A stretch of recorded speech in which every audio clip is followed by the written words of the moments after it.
Today, we're going to be talking about exactly how we took an e-commerce brand from unprofitable, losing money every single month, to becoming a profitable business, making money every single month in just 4 months, from red to green. And we're going to be talking about, of course, the ways that we did this, but also what e-commerce brands should be doing and maybe what you could apply, some things maybe that you're not yet doing that you should take from this video and apply to your own brand. Even if you're already profitable, how do you become more profitable, right? This is all about getting more profit, not just going from unprofitable to profitable. So with me today, I have my head of performance, Oscar. Oscar oversees all of our clients on the paid advertising side. And if you're running an e-commerce brand doing over 100K per month and you want someone to come in and just produce all your ads for you, this is exactly what we do. It's what we specialize in. So there's a link down below. The first one in the video description will take you to my website to book a call with me. With that said, let's get right into the video. So to give you some background, one of our clients, we started working with them beginning of this year. They were unprofitable, losing money every single month. And we put a plan in place to make them profitable again. The first common belief that I want to break is that you need a high ROAS to be profitable. And this couldn't be further from the truth. It all comes down to your numbers and your margins and your operating expenses. So Oscar, with this client, what do we have to do in terms of the P&L and changing that ROAS target to make sure that we could become profitable, but also scale as well? Yeah, with this client at first, we believe them. I would say some clients know their numbers. So we just believed them and what they told us their ROAS needed to be for the ads. And we were trying, we were getting it, but at scale, it became difficult. And it is the normal. Whenever you scale your ad spend, then the ROAS is going to go down. It's just a matter of how much can you lower it and still be okay with that. So, we were trying everything that we know works, creative, optimizing the website, CRO, all that, but we're still not getting it. So that's when we started thinking, okay, let's look at the numbers, let's look at the P&L. And we noticed their fixed costs were high, and that right there, that was just like an eye opener, because we knew we needed to first cover those fixed expenses, and the only way to do that is by spending a certain amount of money on ads as a bare minimum. And then from there, we knew that, okay, that's when we need to start thinking about what ROAS we need to get. So it turned out that they told us they needed a 2x ROAS, but in reality, when we calculated the numbers, they only needed a 1.4.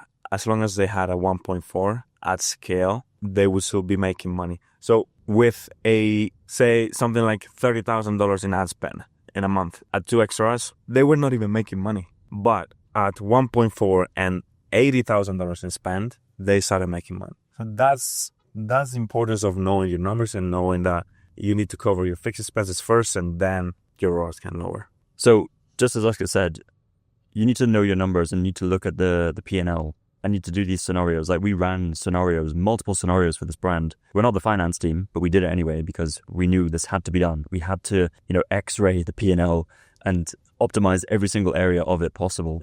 We cut operating expenses, things like your Shopify apps. As such, like every brand, like most brands are spending too much on their Shopify apps. They're still spending on apps that they don't need. Like these kind of things you can just cut. A lot of it is like team-based as well. Like sometimes your team is too big for the stage where your business is at. This is very, very common as well. So you need to cut salary, which is, tough because, it's a lot more emotional rather than just getting rid of an app, and getting rid of a person is a lot more emotional. So I appreciate that. But, ultimately these things need to be done for your business. If that is the case, of course, that your team expenses are too high. Another thing that is not talked about often is your discount rate. And we noticed when we looked at the P&L is like, hey, the amount that we're discounting is huge. It was like 28 or 30%, something like that. Over 30%, yeah. Over 30%. And that eats into your gross margin, which trickles down to the bottom line. So what do we do in terms of discount rate to lower that? And what were the results? Like, what do we see from like really lowering the discounts that we're given? And this is not just through your ads, it's also through email and all these other channels as well. Yeah, first of all, I want to say that I think most brands, they operate on a daily basis, not thinking about the future or how what they do today will affect them in a week in most cases, or they don't think what they're doing today is going to affect them later. Because basically, the way this client ended up in this position with high discount rates is because they had this section where they would discount their old pieces, right? So high. And what were customers doing? Going there, buying everything so cheap. And it had a good volume of sales, which is good, but at the same time, it's not good because then you end up with the high discount rates overall. What you mean What you mean is like a last call, you know, like fashion brands, they get rid of their, I guess, things that are no longer in style or overstock, right? Yeah. And this could be like a crazy discount, like 60% off or whatever. So yeah, I think that's the first mistake. Like, just keep that in mind. Like, yeah, you should do that, right? To get rid of old pieces or whatever, but don't discount it too high because customers are still going to buy them. Even if it's at 60% versus 30%, right? They're still going to buy them, especially if your average discount rate is like 10%, 50% on, you know, on your regular pieces. So that's something that we noticed, is that their discount rates were above 30%. And we said, okay, what if we, looking at the P&L and running numbers, what if we were to get the discount rates from 30% to 20%? Just by making that change, we saw the bottom line, an immediate increase in profit. So with that hypothesis in mind, we started doing that across emails and across ads and the website in general. And yeah, next month after that, was it? Back to the green numbers. Yeah, it was one of the biggest levers. And when it comes to increasing profitability, sometimes it could be one thing depending on where you are, but sometimes you need to pull multiple levers. So it's the discount rate, it's cutting operating expenses, it's being able to spend more on ads and do that at a lower ROAS, but you're getting more volume. It's being able to cut your Klaviyo bill. Like, you know, we cut our clients' Klaviyo bills sometimes in half, like because of certain software partners we know that we leverage. And one pushback we get with the discounting is that, okay, well, if we lower our discounts, we're going to reduce conversion rate and our ROAS is going to drop. And in most cases, that's just not the case. Like, as I said, customers still going to buy. As long as you have good ads, good funnel, you have a product that people actually want, then you can get away with less discounting, even no discounting at all. So let's move into the how. Like, how do you actually execute this? Because, I mean, it's all well and good us sitting here and telling you all these things, and, you know, maybe you're already visualizing how you can achieve those. But if you're maybe not familiar with the P&L, the first thing is to get the P&L every single month.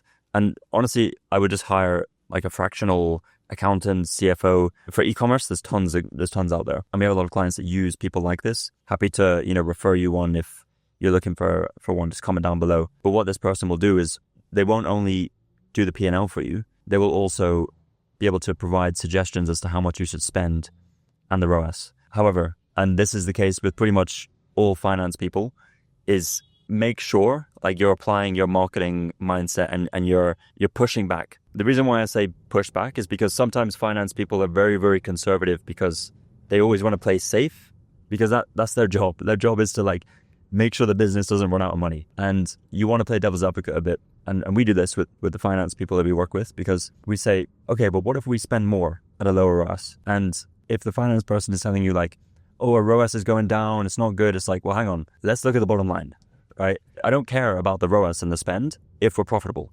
right?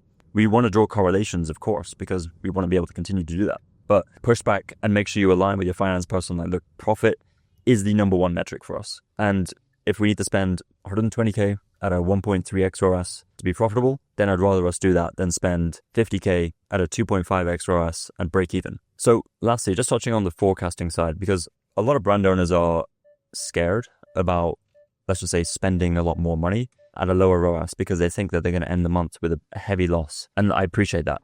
That's, you know, it's a real fear and it's a lot of money and it's a lot of risk. However, well, first of all, if you have a good team who can hit the numbers, that's first and foremost. Second thing, do the forecast in the P&L, because that will actually tell you if we hit all these numbers. Be very, very conservative. Don't be overly ambitious. What will we end out, you know, in the profit? And then when it comes to actually forecasting, how do you do this? Well, at least for me, the easiest way is to put the P&L into a spreadsheet, like a Google Sheet or whatever. And then you basically run these scenarios by saying, okay, if we dropped operating expenses by this much, if we change the ad spend to this much at this ROAS, and you're calculating overall MER, the marketing efficiency ratio, like how does that bleed down like all the way through to the bottom line? It's difficult for me to explain without showing you. So actually go and watch this video next. We're going to pop it up on the screen on the top corner or whatever, or you might be able to find it below. It's basically a video where I share my screen and I go into the P&L, like an example P&L, and I show you an unprofitable P&L and how I take that to profitable. So you'll be able to see exactly what we're speaking about in practical terms. All right, guys, that's it for this video. Hopefully this was helpful in terms of understanding